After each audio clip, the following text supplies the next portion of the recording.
Hi, in this video, we will see arrays in Java. So what do you mean by array? So arrays are objects which store multiple variables of same type that are referred by a common name. So till now, we are storing only one value, int a is equals to 10, boolean b is equals to true, something like that. We are storing only one value. But what if I want to store multiple values? So that time arrays are helpful. Arrays are fixed in size. So the size of the array is fixed. Since arrays are objects in Java, we can find their length using member length. So we can get the length of the array, means how many values we stored inside the array we'll come to know. A Java array variable can also be declared like other variable with square bracket after the data type. So it is very similar to int a is equals to 10, something like that. But the difference is you need to use square bracket, that we will see how we will use. The variables in the arrays are declared and each have an index beginning from 0. Okay, if you are storing multiple values, so each value will have one index and that index will start from the 0. So arrays can contain primitive data types as well as objects of a class depending on the definition of an array. So in an array, you can store primitive data types as well as reference data types. Okay. In case of primitive data types, the actual values are stored in contiguous memory locations. In case of objects of a class, the actual objects are stored in heap segment. So if you take this example, right, it is simple primitive data types I'm storing in this array. Okay. So if that is the case, you see that I have in this array, this is array. In this array, I have 1, 2, 3, 4, 5, 6, 7, 8, 9, 10. I have 10 values stored in this. Okay. Normally, if you say int a is equals to 10 means I'm storing only one value, but here I'm storing 10 values. Okay. So 5, 15, 16, 26, 45, 85, 124, 56, 25, 63, and 3. So each value will have its own index, and that index starts from the 0. Okay. In the 0th position, you have 5. In the first position, you have 15. Something like that. If you have 10 elements, means 10 values, means it starts from the 0 and ends with 9. In the 9th index, you have 3. So these are called array indices. So according to this, the array of length, we just discussed, right? The length is 10. First index is 0, last index is 9. This is 0 and this is 9, and the total values are 10. This is length of the array. Okay. So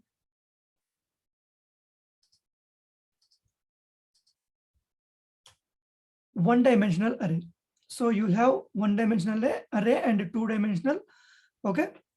The general format of one-dimensional array declaration is, you see that here, I just told you like it's very similar to the how you create a variable, but you will have extra the square bracket. Okay.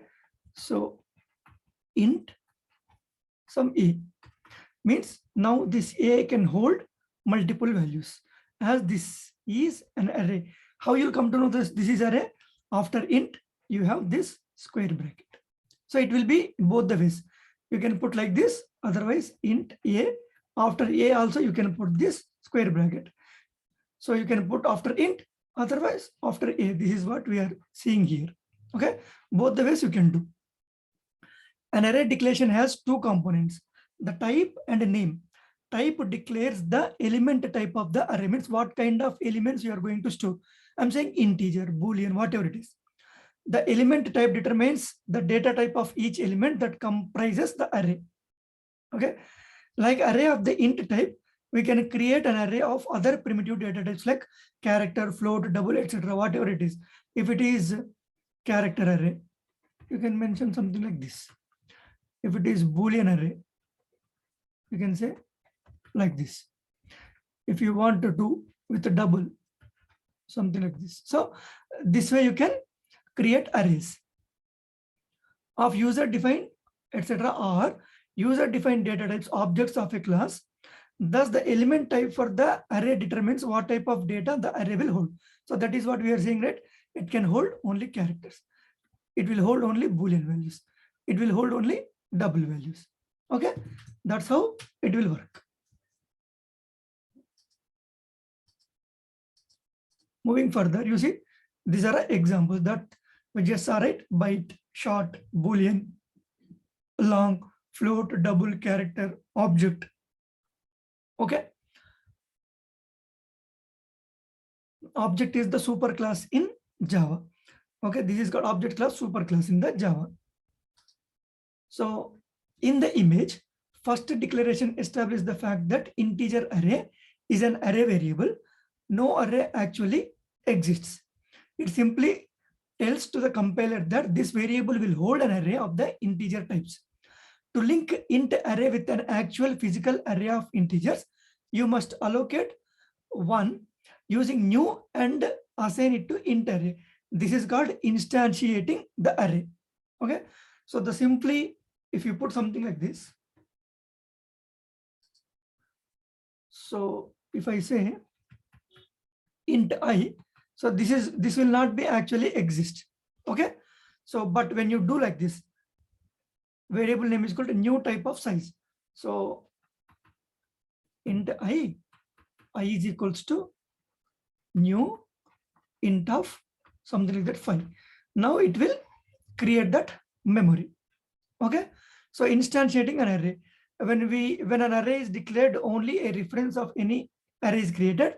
To actually create or give memory to array, you create an array like this. So this is what you need to do, like this. So we will see everything. So now moving further. So example, int array, declaring an array. So int array is equals new int of 10. Okay, int I, then I is equals to 10, something like that. So it is allocating memory to the array. Otherwise, you can make these two things in a single line. Int array is equal to new int of 10, combining both statement into one. The elements in the array allocated by new will automatically be initialized to 0. 0 for numeric types, false for Boolean, or null for reference types. Okay. Array literal. So we are saying we will add multiple values. So you can do it two ways. So this is one of the ways, array literal. So where the size of the array and variables of array are already known, array literals can be used. You see that? Array declaring array literals. So I'm storing multiple integer values, 1, 2, 3, 4, 5, 6, 7, 8. 8 values I'm storing in this variable just because of this is an array. Okay. So you have multi-dimensional array, two-dimensional array, something like that. So multi-dimensional arrays are arrays of arrays with each element of the array holding the reference of the other array. Okay. These are also known as jagged arrays. A multi-dimensional array is created by appearing one set of square brackets per dimension. So if you have two square brackets, means it is 2D array, two-dimensional array. If it is having 3 square brackets, so this is called 3D array. Okay. So before going to this, we'll see some examples. Okay, let me go to Visual Studio Code. So I created one of the classes called arrays. Inside this, okay, inside this. So how you can declare first? I'll take example with integer. Int square bracket.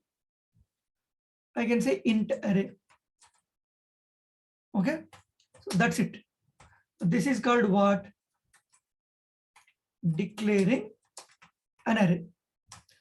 But actually, how you will get memory for this? So int array is equals to new keyword and then int of 4. Now what it is called? Allocating memory to the array, and it can hold 4 values. As we declared, it can hold only 4 values. Okay, so you need to mention how many values you are going to store. Okay, So otherwise, you can directly do this. Int a is equals to new int of 4. Okay, this is single line. This is called initializing the array. So either this way or this way. Okay, so this is initializing the array. Now how you will add the values to this? Okay, how you can add the values to this? So how you can do is int array, the variable, you need to mention the index. In the 0th index, what value you want to store. Okay, I want to store 10. For each and every index, you need to mention which value you want to store. Int array of 1 is equals to 20. And the same way, other values also. It is 30 in the second index. In the third index, it is 40. So this is how you can assign the values. So how to print this? Okay, how to print this? System.out.println. The same way, int array of, I can say 3. So when you mention something like this, in the third position, in the third index, not position, means 0th index, first index, second index, third index. In the third index, what you have? 40. It will print 40. Okay. So let me run this and we'll see till now. Java arrays.java. You see that it is printing 40. Okay, the reason is I'm getting the, in this array, what is the value inside the third index. Okay, this is how you can access. Now, if I try to do something like this, int array of 4 is equals to 50, something like this. Okay, so I already told that I can, means I will only hold 4 values, but 1, 2, 3, 4, 5, I'm trying to add 5th value. So what will happen here? You will get error. Okay, what is that? You see that java.lang.array index out of bounds exception, index 4 out of bounds for the length 4. Okay, so you cannot add more than what you mentioned there. Okay, I already told here I can only hold 4 values. If you try to do add more than that, it will give you an exception, that array index out of bounds exception. It might be one of the interview questions. If you do something like that, what exception you will get? Array index out of bounds exception. Okay. Now, another way of array literals, right? This is one way of adding the values to your array. Now, int array, I can say 1, something like that. Okay, and you can directly mention what values you want. Okay, so you see that now I am mentioning this square bracket after this. Previously we used after int. Okay, this also works. So 50, 60, 70, 80, 90, 100. Okay, so 5 values I'm storing here. So this is also possible. But how you will access here? Now whatever I have written here, the same thing I use it to access. Here also same thing. How you mention that doesn't matter. While calling with the index only you can call. Okay, our index of 3, 0, 1, 2, 3. So it has to print 80 now. Okay, so try to print, execute this. You see that first one is 40 and from the second 8.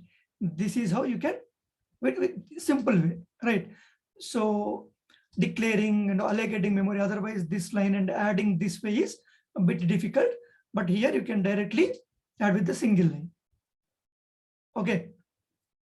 So now I want to know the length of the string, sorry, array. Length of the array. Okay, how you'll get that? So system dot out dot println, and I'll mention array length. What is that array length? Array length will comes with integer array dot. You have length member inside this. So with the help of this, you can get the length of the array. Okay, array one length. So array one dot length. Okay, so it has to print 4 and it has to print 5. Here we have 4 values. Here we have five values. Okay. Is that array length is 4, array one length is 6. Why 6? 1, 2, 3, 4. Okay, 5, 6. We have 6 values inside this. But this is how you can find how many values are there inside the array. Okay. Now, can we reassign the value to the array? Means, well, I want to change this int array of 2, means index 2 value to not 30. I want something else. Can we do that? So int array of 2 to what I can say 1, 2, 3, something like this. Okay. So now if you try to print this one, what I'll do, I'll take this. And this will be 1, 2, 3, and the index is second index. So what is this called? Reassigning the value to specific index. Okay. So if I try to run this, it will print 1, 2, 3. You see that previously the value is 30, but I changed it in the middle of my program. Okay. So that's how I can change. So what happens sometimes, I'll try to access. So we have 1, 2, 3. I'll try to put int array of 5. Int array of 4 is also not there. 5 is also not there. If you put 4 also, what happens? There is no index with 4 in this. But I don't know. Otherwise, mistakenly I did. I tried to access the 4th index. Then what you will get? You will get the same exception. Index out of bounds exception.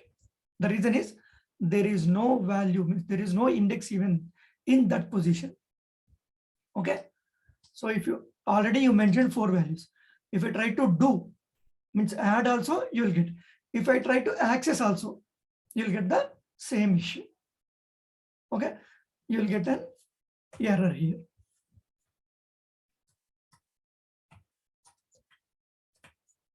Okay. So this is all about array. So we have seen 2 ways to initializing the array. One is this way and one is array literals.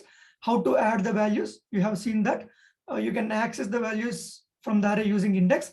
If the index is not available, you will get the array index out of bounds exception. You can get the length of the array using the length member, and you can reassign the values to your one of the index values. Okay. If you try to add the value which is not there, the memory is not allocated, or if you try to access also, try to add, try to access, you will get the array index out of bounds exception. Okay. So we'll add more than one value to this array. Okay, that is the advantage. Okay, that's all about arrays. And if you go back to the PPT, so what could be the possible interview questions? So people may ask, what is an array? How you'll get the length of the array? How you can access the values from an array? How many ways you can create the arrays? Something like that you may face. Okay, so that's all in this video. Thank you.